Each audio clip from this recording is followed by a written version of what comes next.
Hi అండి, welcome back to Shilparaj YouTube channel. ఈరోజు Karnataka style bajji అనే రెసిపీ చూపిస్తున్నానండి.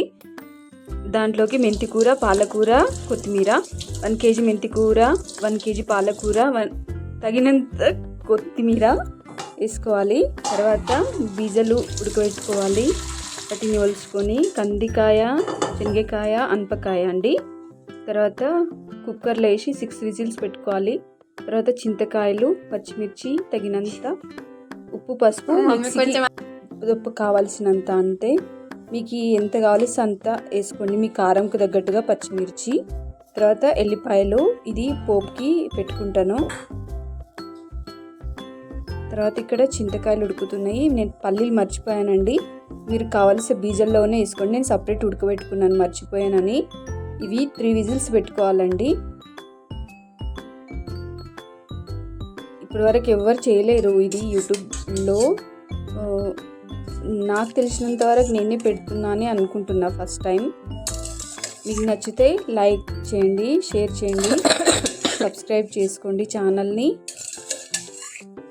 దీన్ని కర్ణాటక స్టైల్ అంటారండి. ఇది బజ్జీ, ఇది ఎల్లమాసకు చేస్తారు. దీన్ని రోటితో తింటే మస్తు ఉంటుంది కర్రీ. తర్వాత పొగాని పెట్టుకొని ఆయిల్ వేసుకోవాలి. దీంట్లో ఆయిల్ కొంచెం ఎక్కువనే పడుతుందండి, ఇంకొంచెం ఆయిల్ వేసుకోవాలి.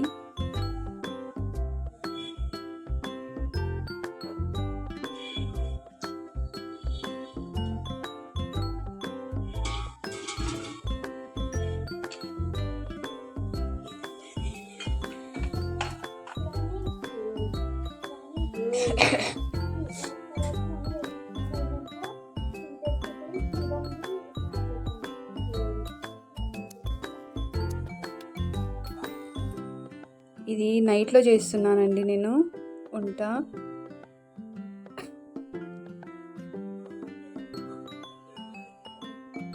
ఆయిల్ హీట్ ఎక్కిన తర్వాత ఆవాలు వేసుకోవాలి.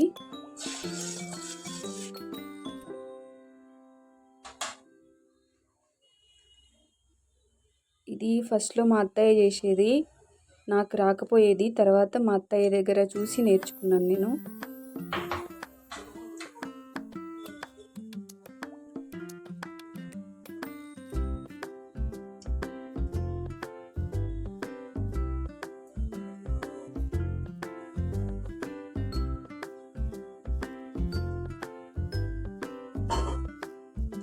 ఇప్పుడిప్పుడే స్టార్ట్ చేశాను వీడియోస్ యూట్యూబ్లో.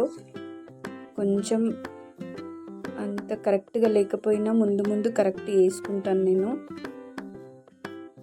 ప్లీజ్ సపోర్ట్ చేయండి. తర్వాత జీలకర్ర వేసుకోవాలి.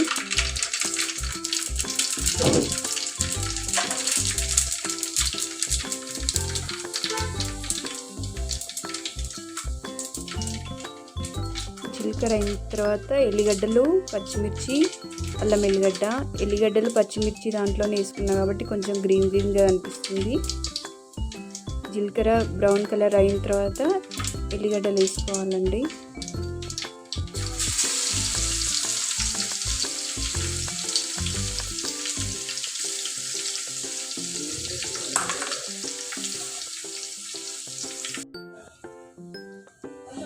ఎల్లిగడ్డలు మంచి కాలిన తర్వాత పచ్చిమిర్చి వేసుకోవాలి. కారంకి తగ్గట్టు వేసుకోండి. ఈ కర్రీకి కొంచెం కారం ఎక్కువనే పడుతుందండి, ఎందుకంటే బీజలు ఉంటాయి, పిండి ఉంటుంది, పులుసు ఉంటుంది కాబట్టి కారం ఎక్కువనే పడుతుంది. 2 days నుంచి బీజలు వలచడానికి టైం పట్టుకుంటుందండి. ఇది చేయడానికన్నా 1 hour పట్టింది. ఇది ఇంత కొద్దిసేపట్లోనే అయిపోయింది చూపెట్టడం. కానీ ఈ సీజన్లోనే అన్నీ ఫ్రెష్ వస్తాయి కాబట్టి ఇప్పుడు చేస్తారు ఇది బజ్జీ అని. ఎప్పుడైనా చేసుకోవచ్చండి. ఇప్పుడు అందరు బీజులు కలిసి ఈ ఫ్రిడ్జ్లో పెట్టుకుంటారు, స్టోరేజ్ చేసుకుంటారు కాబట్టి ఎప్పుడు ఇష్టమైతే అప్పుడు చేసుకోవచ్చు.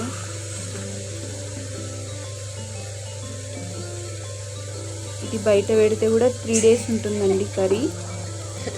ఫ్రిడ్జ్లో పెట్టని అవసరం లేదు దీనికి.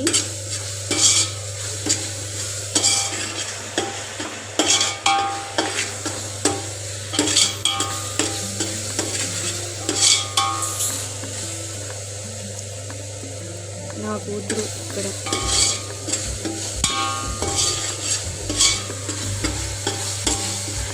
మంచి ఫ్రై కావాలి. పచ్చి పచ్చి వాసన ఉంటే కర్రీ ఖరాబ్ అవుతుంది, టేస్ట్ రాదు కర్రీకి.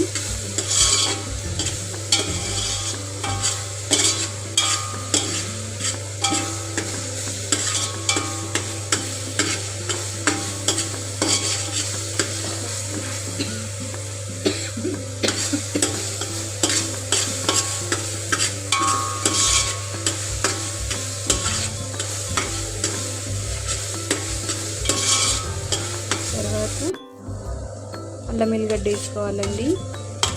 ఉల్లిగడ్డలు వేసుకున్న తర్వాత అల్లం ఎల్లిగడ్డ ఎందుకు అనుకోవచ్చు, దీనికి ఫ్లేవర్ దానికి కదా ఫ్లేవరు, ఎందుకు వేసుకోవచ్చు, బాగుంటుంది వేసుకుంటే.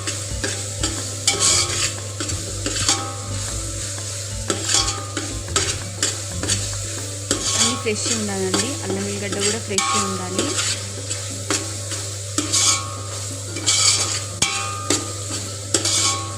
కరివేపాకు ఉంటే వేసుకోండి, నా దగ్గర ప్రస్తుతానికి లేకుండే అందుకు నేను వేసుకోలేదు.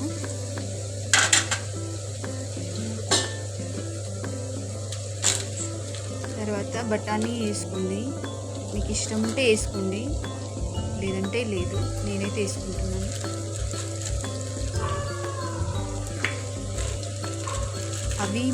అవి నేను ఫస్ట్ చూపించిన బీజలు అయితే మెయిన్ అండి.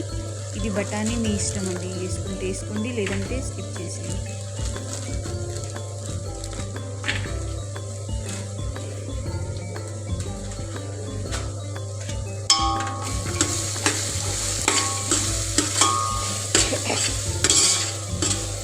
ఇవన్నీ మా పొలంలో ఏమండి.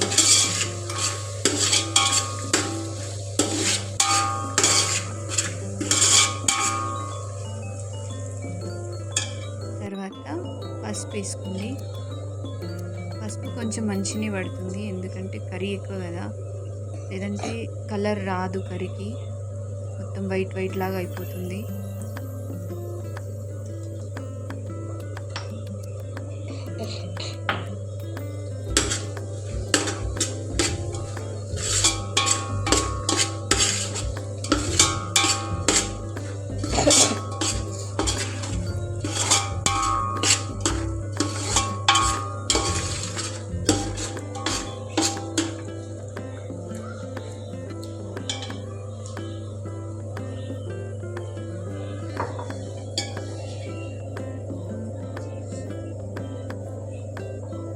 సాల్ట్ నేను పట్టుకున్న చెంచాతోని 1 స్పూన్ పడుతుందండి. తర్వాత మళ్ళీ టేస్ట్కి చూసుకొని తగ్గుతుంది అనిపిస్తే మళ్ళీ వేసుకోండి. ఇప్పటికైతే నేను 1 వేస్తున్నాను. దీంతో పులుసుకి, కారంకి, ఆకుకూరలకి, పిండికి బ్యాలెన్స్ చేయాలి కాబట్టి సాల్ట్ మంచిగానే పడుతుందండి. దీంట్లో ఉప్పు, కారము, పులుపు అన్నీ సమపాలంలో ఉండాలండి. ఈ కర్రీకి ఏది తగ్గినా కర్రీకి టేస్ట్ రాదు.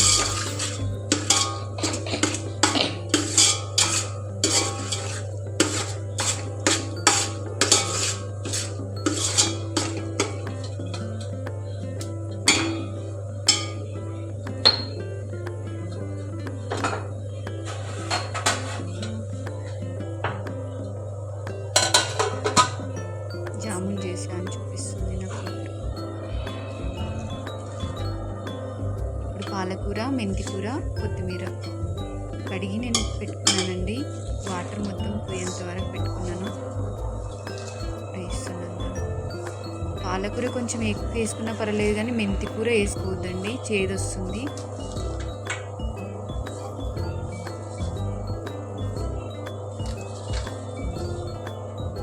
ఇంకా ఇష్టం ఉన్న వాళ్ళు వంకాయ, క్యారెట్ అన్నీ వేస్తారు, కానీ అవి వేస్తే నెక్స్ట్ డేనే పాడైపోతుంది కర్రీ.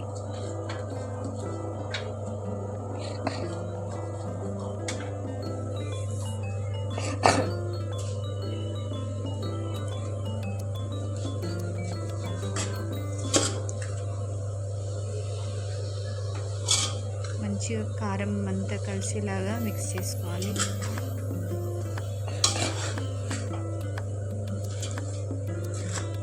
ఒకసారి ట్రై చేసి చూడండి రెసిపీ. నేను ఎలా చేశాను అనేది కమెంట్ బాక్స్లో మెసేజ్ పెట్టండి.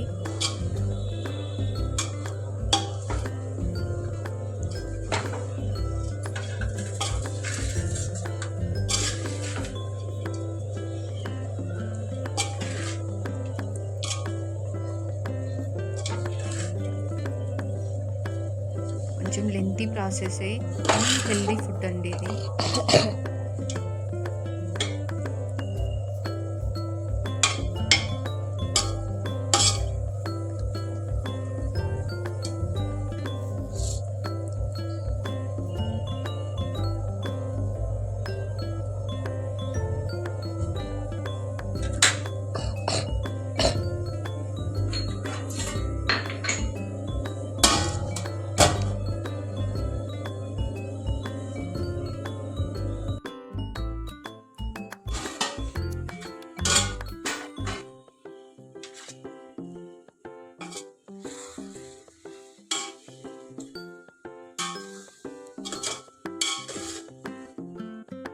మగిలిన తర్వాత ఇలా అవుతుంది.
ఉడకబెట్టుకున్నవి విజిల్ వేసుకోవాలండి. దాంట్లో అనపకాయ, చింతకాయ, కందికాయ, పల్లీలండి ఉడకబెట్టుకున్నవి. ఉడకబెట్టుకునేటప్పుడు కొంచెం సాల్ట్ వేసుకోవాలండి, కొంచెం వాటికి ఫ్లేవర్ వస్తుంది కదా.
తర్వాత చింతకాయ ఉడకబెట్టుకుని ఉంది కదండి, అది పులుసు తీసి పోసుకోవాలి.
ఇంకొంచెం ఉంది అండి పులుసు, అందుకు మళ్ళీ వేసుకున్నాను నేను.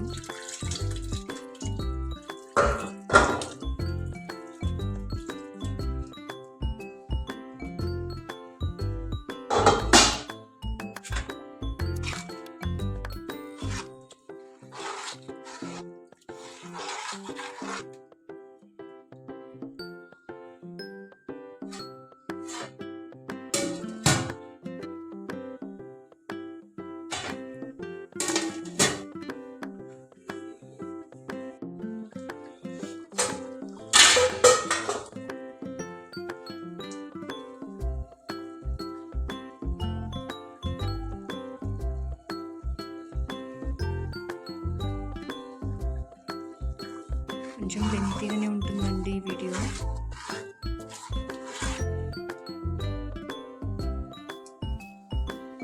స్టార్టింగ్ కదా కొంచెం తెలియడం లేదు, నెక్స్ట్ టైం నుంచి చూసుకుంటాను నేను.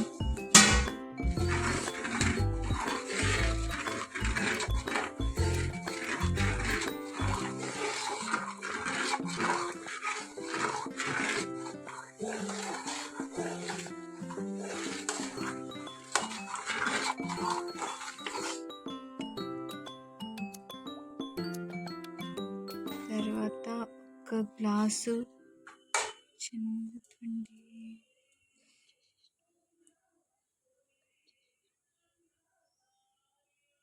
శనగపిండి వేసుకోవాలండి. ఒక గ్లాసు వాటర్లో కలిపి, ఒక గ్లాస్కి 2 గ్లాసుల వాటర్ వేసుకొని కలిపేసుకోవాలి. తర్వాత ఇంకా కొంచెం గట్టిగా అనిపిస్తే మళ్ళీ ఒక గ్లాస్ వాటర్ వేసుకోవాలండి. అది స్కిప్ అయిపోయిందండి, సారీ. నేను టేస్ట్ చూసినాను, కొంచెం ఉప్పు తగ్గింది.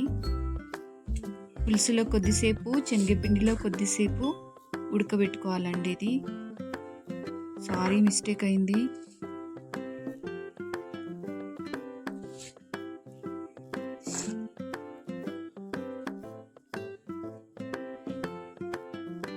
కొంచెం సాల్ట్ పడుతుంది, సాల్ట్ వేస్తున్నాను.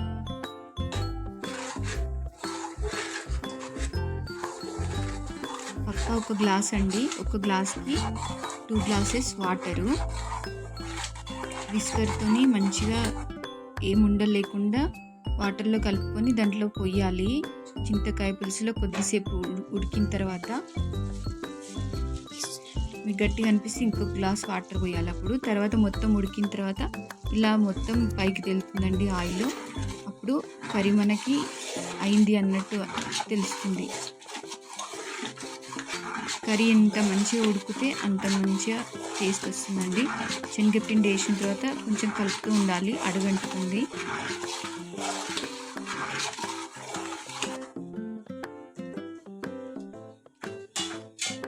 ఓకే అండి, బాయ్.